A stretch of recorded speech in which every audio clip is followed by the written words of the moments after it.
ವಿಚಾರಣೆ ನಡೆಸ್ತಾ ಇದ್ದಂತಹ ನ್ಯಾಯಾಧೀಶರಿಗೆ ದರ್ಶನ್ ಒಂದು ಬೇಡಿಕೆಯನ್ನು ಇಟ್ಟಿರುವಂಥದ್ದು, ನನಗೆ ವಿಷ ಕೊಡಿ ಸ್ವಾಮಿ, ನನಗೆ ಬದುಕೋದಿಕ್ಕೆ ಆಗ್ತಾ ಇಲ್ಲ. ಇಲ್ಲಿ ಜೈಲಿನ ಕತ್ತಲ ಕೂಪದಲ್ಲಿ ಸಿಲುಕಿರ್ತಕ್ಕಂತಹ ದರ್ಶನ್ ಹೇಳ್ತಾ ಇದ್ದಾರೆ, ನನಗೆ ಸೂರ್ಯನ ಬೆಳಕೆ ಬೀಳ್ತಾ ಇಲ್ಲ, ಫಂಗಸ್ ಹಿಡಿದಂಗಿದೆ, ಬಟ್ಟೆಗಳು ವಾಸನೆ ಬರ್ತಾ ಇದ್ದಾವೆ. ನೋಡಿ, ರೇಣುಕಾ ಸ್ವಾಮಿ ಅನ್ನುವ ಹುಡುಗನನ್ನ ಚಿತ್ರದುರ್ಗದಿಂದ ಕಿಡ್ನ್ಯಾಪ್ ಮಾಡ್ಕೊಂಡು ಬಂದು ಶೆಡ್ನಲ್ಲಿ ಆತನನ್ನು ಹೊಡೆದು ಹಲ್ಲೆ ಮಾಡಿ ಹತ್ಯೆಗೆ ಇದಿರ್ತಕ್ಕಂಥ ಆರೋಪದಲ್ಲಿ ದರ್ಶನ್ ಇವತ್ತು ಜೈಲು ಪಾಲಾಗಿದ್ದಾರೆ. ಎರಡನೇ ಬಾರಿಗೆ ಸುಪ್ರೀಂ ಕೋರ್ಟ್ ಇವರ ಬೇಲನ್ನು ರಿಜೆಕ್ಟ್ ಮಾಡಿದ ನಂತರ ಬಳ್ಳಾರಿ ಜೈಲಿನಿಂದ ಬಿಡುಗಡೆಗೆ ಮುಂಚಿತವಾಗಿ ತನಗೆ ವಿಪರೀತ ಬೆನ್ನು ನೋವಿದೆ, ಕಾಲು ಎತ್ತಕ್ಕಾಗ್ತಾ ಇಲ್ಲ, ಸ್ವಲ್ಪ ಹೆಚ್ಚು ಕಡಿಮೆ ಆದರೂ ಕೂಡ ಪಾರ್ಶ್ವವಾಯು ಬರಬಹುದು, ಶಾಶ್ವತವಾಗಿ ನಡೆಯೋದಕ್ಕೆ ಆಗದೇ ಇರಬಹುದು ಅನ್ನುವಂಥ ವಿಚಾರಗಳು ಕೇಳಿದ್ರು. ನಮಗೆ ಅರ್ಜೆಂಟ್ ಸರ್ಜರಿ ಬೇಕು ಅಂತ ಹೇಳಿ ಮೆಡಿಕಲ್ ಗ್ರೌಂಡ್ಸ್ ಮೇಲೆ ಹೊರಗಡೆ ಬಂದಂಥವರು ಸರ್ಜರಿ ಮಾಡಿಸ್ಕೊಳ್ಳಿಲ್ಲ ಅನ್ನೋಂಥದ್ದು ಬೇರೆ ಮಾತು. ನಂತರ ರೆಗ್ಯುಲರ್ ಬೇಲ್ ಕೂಡ ಆಯಿತು. ಈಗ ಬೇಲ್ ರಿಜೆಕ್ಟ್ ಆದ ನಂತರ ಜೈಲು ಮತ್ತೆ ಸೇರಿದ್ದಾರೆ. ಅಲ್ಲಿ ಕಳೆದ 1 ತಿಂಗಳಿನಿಂದ ಜೈಲಿನಲ್ಲಿ ಇದ್ದು ಫಂಗಸ್ ಹಿಡಿದಿದೆ ಅಂತ. ಹಾಗಾದರೆ ಪರಪ್ಪನ ಅಗ್ರಹಾರ ಜೈಲಿನಲ್ಲಿನೇ ದರ್ಶನ್ ಈಗ ಫಿಕ್ಸ್ ಆಗಿದ್ದಾರೆ.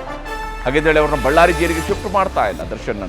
ದರ್ಶನನ್ನು ಬಳ್ಳಾರಿ ಜೈಲಿಗೆ ಶಿಫ್ಟ್ ಮಾಡಬೇಕು ಅಂತೇಳಿ ಜೈಲಧಿಕಾರಿಗಳ ಪರವಾಗಿ ಒಂದು ಅರ್ಜಿಯನ್ನು ಹಾಕಲಾಗಿತ್ತು. ಅದನ್ನು ಕೋರ್ಟ್ ನಿರಾಕರಿಸಿದೆ. ಬಳ್ಳಾರಿ ಜೈಲಿಗೆ ಶಿಫ್ಟ್ ಮಾಡದಂತೆ ಕೋರ್ಟ್ ಆದೇಶವನ್ನು ಮಾಡಿದೆ. ಹಾಗೆಯೇ ಹಾಸಿಗೆ, ದಿಂಬು, ವಾಕಿಂಗ್ಗೆ ಅವಕಾಶವನ್ನು ಕೊಟ್ಟಿದೆ. ಇದಕ್ಕೆ ಆದೇಶವನ್ನು ಕೊಟ್ಟಿದೆ. ಜೈಲಿನಲ್ಲಿ ಕೊಲೆ ಆರೋಪಿ ದರ್ಶನ್ಗೆ ನರಕ ಯಾತನೆ ಆಗ್ತಾ ಇದೆಯಂತೆ. ಮಾನಸಿಕವಾಗಿ ಕುಗ್ಗಿರುವಂತಹ ಕೊಲೆ ಆರೋಪಿ ದರ್ಶನ್ ಈಗ ಏನು ಕೋರ್ಟ್ ಮುಂದೆ ಬೇಡಿಕೆ ಇಟ್ಟಿದ್ದಾರೆ, ನನಗೆ ವಿಷ ಕೊಡಿ. ಚಾರ್ಜ್ ಫ್ರೇಮ್ ಸಂಬಂಧ ವಿಚಾರಣೆಯನ್ನು ಸೆಪ್ಟೆಂಬರ್ 19ಕ್ಕೆ ಮುಂದೂಡಿಕೆ ಮಾಡಲಾಗಿದೆ. ಇವರುಗಳ ವಿರುದ್ಧ ಚಾರ್ಜಸ್ ಅನ್ನು ಫ್ರೇಮ್ ಮಾಡುವಂತಹ ವಿಚಾರಣೆ ಅದನ್ನು ಸೆಪ್ಟೆಂಬರ್ 19ಕ್ಕೆ ಮುಂದೂಡಿಕೆ ಮಾಡಲಾಗಿದೆ. ಅಲ್ಲಿಗೆ ನಟ ದರ್ಶನ್ ಈಗಾಗಲೇ ಪರಪ್ಪನ ಅಗ್ರಹಾರ ಜೈಲಿನಲ್ಲಿ ಸದ್ಯಕ್ಕೆ ವಾಸ ಇರುವಂಥದ್ದು. ಪರಪ್ಪನ ಅಗ್ರಹಾರ ಜೈಲಿನಲ್ಲಿ ಈಗ ಇರುವಂತಹ ಈ ವಿಚಾರಣಾಧೀನ ಕೈದಿ ಇವತ್ತು ಕೋರ್ಟ್ನ ಮುಂದೆ ಬೇಡಿಕೊಂಡಿರುವಂಥದ್ದು, ನನಗೆ ವಿಷ ಕೊಡಿ ಅಂತ ಹೇಳಿ. ಆದರೆ ಅಗ್ರಹಾರದಲ್ಲೇ ಈಗ ದರ್ಶನ್ ಉಳಿವಂಗೆ ಆಗಿದೆ. ಬಳ್ಳಾರಿಗೆ ಶಿಫ್ಟ್ ಮಾಡಬಾರ್ದು ಅಂತೇಳಿ ದರ್ಶನ್ ಪರ ವಕೀಲರು ಏನು ವಾದವನ್ನು ಮಾಡಿದ್ರು, ಆ ವಾದವನ್ನು ಕೋರ್ಟ್ ಕೂಡ ಪುರಸ್ಕರಿಸಿದೆ. ಅವ್ರನ್ನ ಬಳ್ಳಾರಿಗೆ ಶಿಫ್ಟ್ ಮಾಡ್ತಾ ಇಲ್ಲ. ಆದರೆ ಶಿಫ್ಟ್ ಮಾಡದೇ ಇರೋಕ್ಕೂ ಕೂಡ ಕಂಡೀಷನ್ಸನ್ನು ಹಾಕಲಾಗಿದೆ. ಷರತ್ತುಗಳು ಅನ್ವಯಿಸ್ತವೆ ಶಿಫ್ಟ್ ಆಗಬಾರ್ದು ಅಂತೇಳಿ. ಆದರೆ ಏನದು ಷರತ್ತುಗಳು ಅನ್ನೋದನ್ನು ಕೂಡ ನಿಮಗೆ ತೋರಿಸ್ತೀನಿ. ಬಹಳ ಮುಖ್ಯವಾಗಿ ಅಗ್ರಹಾರದಲ್ಲೇ ದರ್ಶನ್ ಈಗ ಉಳಿಬೇಕು. ಪರಪ್ಪನ ಅಗ್ರಹಾರದಲ್ಲೇ ನಟ ದರ್ಶನ್ ಉಳಿಬೇಕು. ಅಗ್ರಹಾರದಲ್ಲೇ ದರ್ಶನ ಪರಪ್ಪನ ಅಗ್ರಹಾರದಲ್ಲೇ ಇರಲಿ ಅನ್ನುವಂತಹ ಆದೇಶವನ್ನು ಇವತ್ತು ಕೋರ್ಟ್ ನೀಡಿದೆ. ಅಲ್ಲಿನೇ ಅವ್ರನ್ನ ಭೇಟಿಯಾಗೋದಕ್ಕಿರುವಂತಹ ಅವಕಾಶಗಳು ಕೂಡ ಅಲ್ಲಿನೇ ಇರುತ್ತೆ. ಅವರನ್ನು ಸದ್ಯಕ್ಕೆ ವಿಚಾರಣಾಧೀನ ಕೈದಿಯನ್ನು ಪರಪ್ಪನ ಅಗ್ರಹಾರ ಜೈಲಿನಲ್ಲೇ ಇರಿಸಲಾಗುತ್ತೆ. ಬಳ್ಳಾರಿ ಜೈಲಿಗೆ ಶಿಫ್ಟ್ ಮಾಡೋದು ಬೇಡ ಅನ್ನುವಂಥದ್ದನ್ನು ಕೋರ್ಟ್ ಕೂಡ ಹೇಳಿದೆ. ಕೇಂದ್ರ ಕಾರಾಗೃಹ ಬೆಂಗಳೂರಿನಲ್ಲೇ ಇರಲಿ, ಬಳ್ಳಾರಿಯ ಕೇಂದ್ರ ಕಾರಾಗೃಹಕ್ಕೆ ಅವ್ರನ್ನ ಶಿಫ್ಟ್ ಮಾಡಬೇಕಾದ ಅವಶ್ಯಕತೆ ಈಗ ಇಲ್ಲ.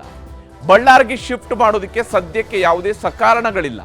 ಅಂದರೆ ನಿರ್ದಿಷ್ಟವಾದಂತಹ ಕಾರಣಗಳಿದ್ದಾಗ ಮಾತ್ರ ಅವರನ್ನು ಶಿಫ್ಟ್ ಮಾಡಬಹುದು. ಆದರೆ ನೀವು ಹಿಂದೆ ಶಿಫ್ಟ್ ಮಾಡಿದ್ವಿ, ಹಿಂದೆ ಅವರು ಬಳ್ಳಾರಿ ಜೈಲಿನಲ್ಲಿದ್ದರು ಅನ್ನುವಂತಹ ಕಾರಣಕ್ಕಾಗಿ ಈಗ ಮತ್ತೆ ಅವ್ರನ್ನ ಶಿಫ್ಟ್ ಮಾಡಬೇಕು ಅಂತೇಳಿ ಏನೂ ಇಲ್ಲ. ಅದಕ್ಕೆ ಬೇಕಂತ ಸಕಾರಣಗಳು ಇಲ್ಲ.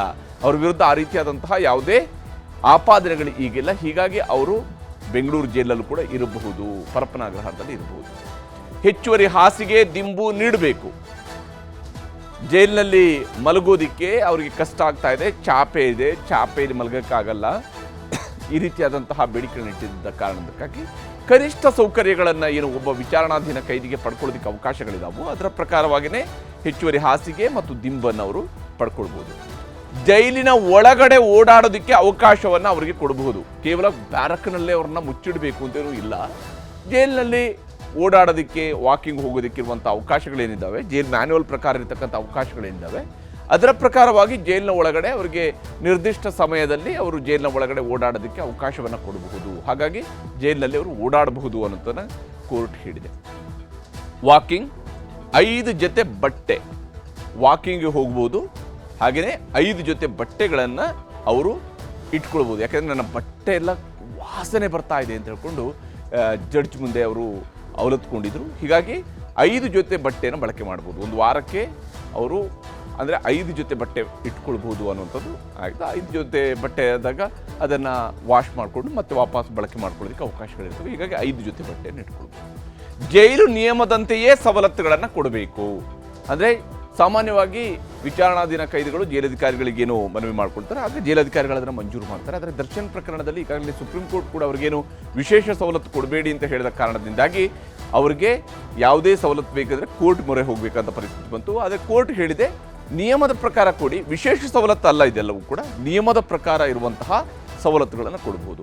ಜೈಲು ನಿಯಮದಂತೆಯೇ ಕೊಡಬೇಕು, ಕನಿಷ್ಠ ಸೌಲಭ್ಯಗಳನ್ನು ನೀಡಲೇಬೇಕು. ಅಂದರೆ ಕನಿಷ್ಠ ಸೌಲಭ್ಯ ನಿಯಮಾವಳಿಗಳು ಇರುವಂಥದ್ದು ಕನಿಷ್ಠ ಸೌಲಭ್ಯವನ್ನು ಒದಗಿಸೋದಕ್ಕೆ. ಆ ಹಾಸಿಗೆಯ ಸ್ವರೂಪ ಹಿಂಗಿನೇ ಇರುತ್ತೆ, ಅಥವಾ ಒಂದು ದಿಂಬನ್ನು ಕೊಡುವಂಥದ್ದು, ಹಾಸಿಗೆಯನ್ನು ಕೊಡುವಂಥದ್ದು, 5 ಜೊತೆ ಬಟ್ಟೆ ಇಟ್ಕೊಳ್ಳುವಂಥದ್ದು, ವಾಕಿಂಗ್ ಹೋಗೋದಕ್ಕೆ ಅವಕಾಶ, ಕೇವಲ ಅವ್ರನ್ನ ಬ್ಯಾರಕ್ ಒಳಗಡೆ ಕೂಡಿ ಹಾಕಬೇಕು ಅಂತ ಏನೂ ಇಲ್ಲ. ಅನುಚಿತ ವರ್ತನೆ ತೋರಿದರೆ ಮಾತ್ರ ಶಿಫ್ಟ್. ನೋಡಿ, ಇದು ಷರತ್ತು. ಇಲ್ಲಿ ಬಹಳ ಮುಖ್ಯವಾಗಿರ್ತಕ್ಕಂತಹ ಷರತ್ತು ಇರುವಂಥದ್ದು ಇದುವೇನೆ. ಅವ್ರನ್ನ ಈಗ ಬಳ್ಳಾರಿ ಜೈಲಿಗೆ ಶಿಫ್ಟ್ ಮಾಡದೇ ಹೋದರೂ ಕೂಡ ಒಂದು ವೇಳೆ ಪರಪ್ಪನ ಅಗ್ರಹಾರ ಜೈಲಿನಲ್ಲಿ ಈ ಹಿಂದೆ ಮಾಡಿದ ರೀತಿಯಲ್ಲಿ ಸಿಗರೇಟ್ ಸೇದ್ಕೊಂಡು ಅಲ್ಲಿ ಕಾಫಿ ಕುಡ್ಕೊಂಡು ಅದಾದ ನಂತರ ಫೋಟೋ ಕ್ಲಿಕ್ಕಿಸ್ಕೊಂಡು ಹಾಗೆಯೇ ವಿಡಿಯೋ ಕಾಲ್ ಮಾಡ್ಕೊಂಡು ಇರುವಂತಹ ಪರಿಸ್ಥಿತಿಯನ್ನು ಅವತ್ತು ಮಾಡಿಕೊಂಡಿದ್ರು ಪರಪ್ಪನ ಅಗ್ರಹಾರ ಜೈಲಿನಲ್ಲಿ. ಆ ರೀತಿಯಾದಂತಹ ನಿಯಮಾವಳಿಗಳ ಉಲ್ಲಂಘನೆ ಆಗಲಿ, ಕೈದಿಗಳ ಜೊತೆಗೆ ಸಹ ಕೈದಿಗಳ ಜೊತೆಗೆ ಅನುಚಿತ ವರ್ತನೆ ಆಗಲಿ, ಇಂಥದ್ದು ಯಾವುದೂ ಕೂಡ ಮಾಡುವಂಗಿಲ್ಲ, ಅಥವಾ ಜೈಲಧಿಕಾರಿಗಳ ಜೊತೆಗೆ ಅನುಚಿತ ವರ್ತನೆ ಮಾಡುವಂಗೆ ಇಲ್ಲ. ಹಾಗೇನಾದರೂ ಮಾಡಿದರೆ ಜೈಲು ನಿಯಮಗಳನ್ನು ಉಲ್ಲಂಘಿಸಿದರೆ ಕ್ರಮವನ್ನು ಕೈಗೊಳ್ಳಲಾಗುತ್ತೆ. ದರ್ಶನ್ಗೆ ಒಂದು ರೀತಿಯಾದಂತಹ ಷರತ್ತುಗಳು ಅನ್ವಯಿಸಿರ್ತಕ್ಕಂತಹ ರೀತಿಯಲ್ಲಿನೇ ರಿಲೀಫ್ ಸಿಕ್ಕಿದೆ.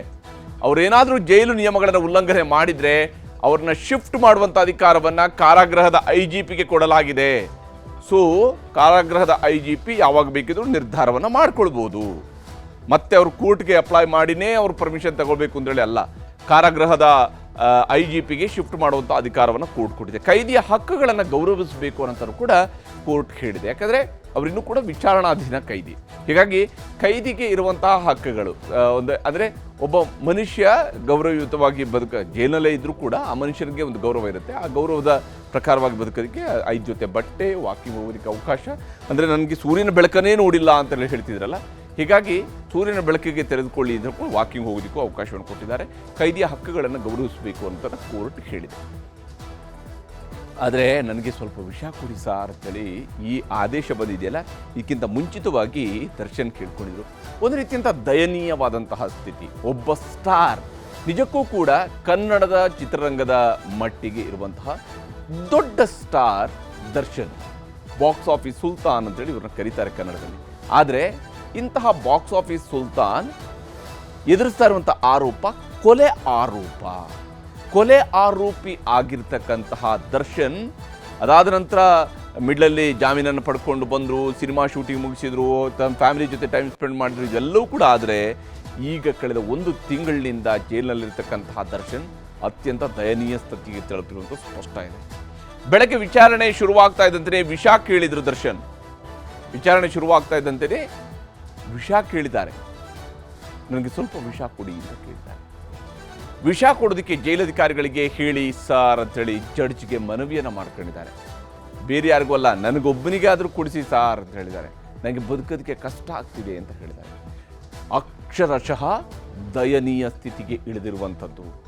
ಯಾವ ಅಹಂಕಾರಕ್ಕಾಗಿ ಈ ರೀತಿಯಾದಂತಹ ಕೃತ್ಯಗಳು ಆಗಿದೆ ಅನ್ನುವಂಥ ಆರೋಪ ಇದೆಯಲ್ಲ, ಈ ಕಾರಣಕ್ಕಾಗಿ ಇವತ್ತು ಅನುಭವಿಸ್ತಾ ಇರುವಂಥದ್ದು ಆ ದಯನೀಯ ಸ್ಥಿತಿ. ನನಗೆ ಸ್ವಲ್ಪ ವಿಷ ಕೊಡಿ ಸಾರ್ ಅಂತ ಹೇಳುವಂಥದ್ದು ಇದೆಯಲ್ಲ, ಅದು ಒಬ್ಬ ಮನುಷ್ಯನ ಪರಿಸ್ಥಿತಿ, ಎಲ್ಲಿದ್ದಂತಹ ಮನುಷ್ಯ ಎಲ್ಲಿಗೆ ಬಂದು ತಲುಪಿದ್ದಾನೆ ಅನ್ನೋದಕ್ಕೆ ಸಾಕ್ಷಿ ಅದು.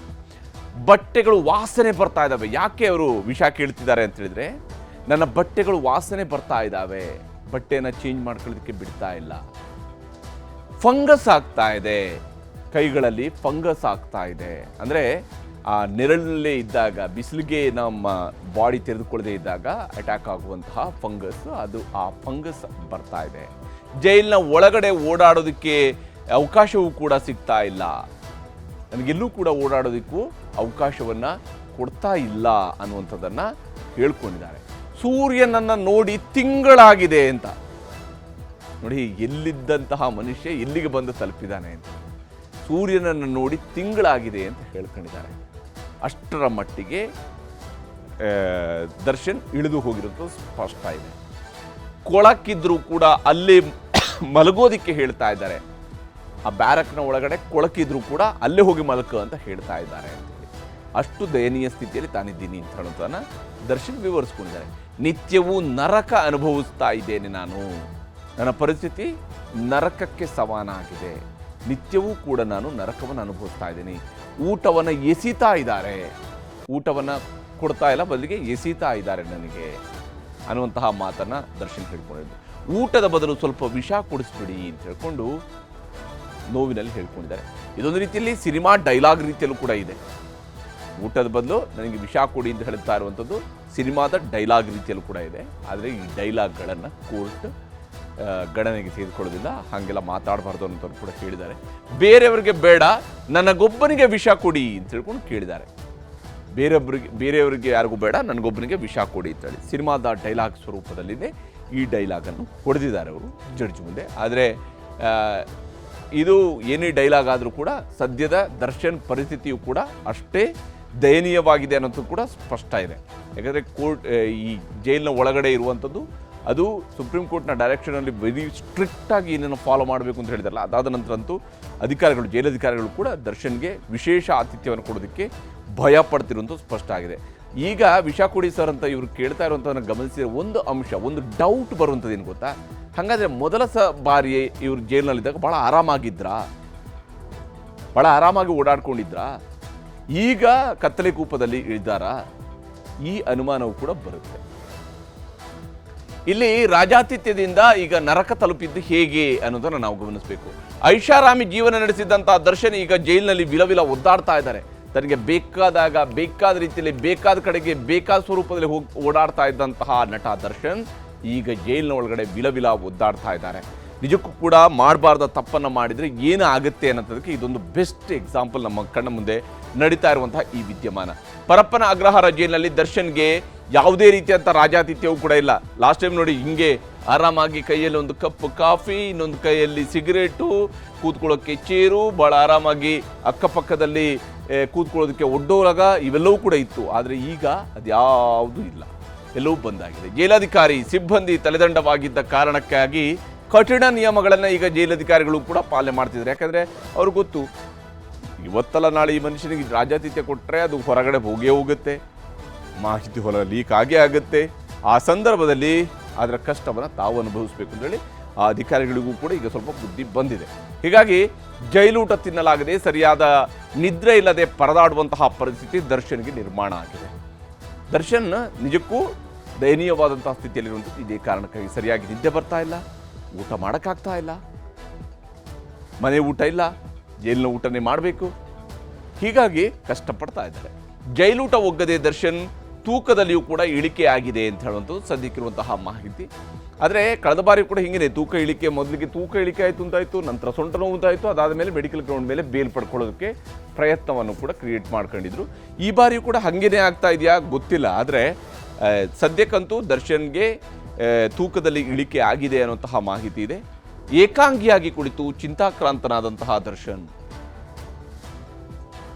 ತನ್ನ ಸುತ್ತಮುತ್ತಲೂ ನೂರಾರು ಜನ ಓಡಾಡಿಕೊಂಡು ಬಹಳ ಆರಾಮಾಗಿದ್ದಂತಹ ದರ್ಶನ್ಗೆ ಇಂಥದ್ದೊಂದು ಸ್ಥಿತಿ ಬರುತ್ತೆ ಅನ್ನುವಂಥದ್ದು ಬಹುಶಃ ಗೊತ್ತಿದ್ದಿರ್ತಿದ್ರೆ ಈ ತಪ್ಪುಗಳನ್ನು ಮಾಡ್ತಿಲ್ಲ. ಆದರೆ ಒಬ್ಬ ಮನುಷ್ಯ ಈಗ ಅನುಭವಿಸ್ತಾ ಇರುವಂತಹ ನೋವಿದೆಯಲ್ಲ, ಅದು ಬಹಳ ವಿಶೇಷವಾದಂಥದ್ದು.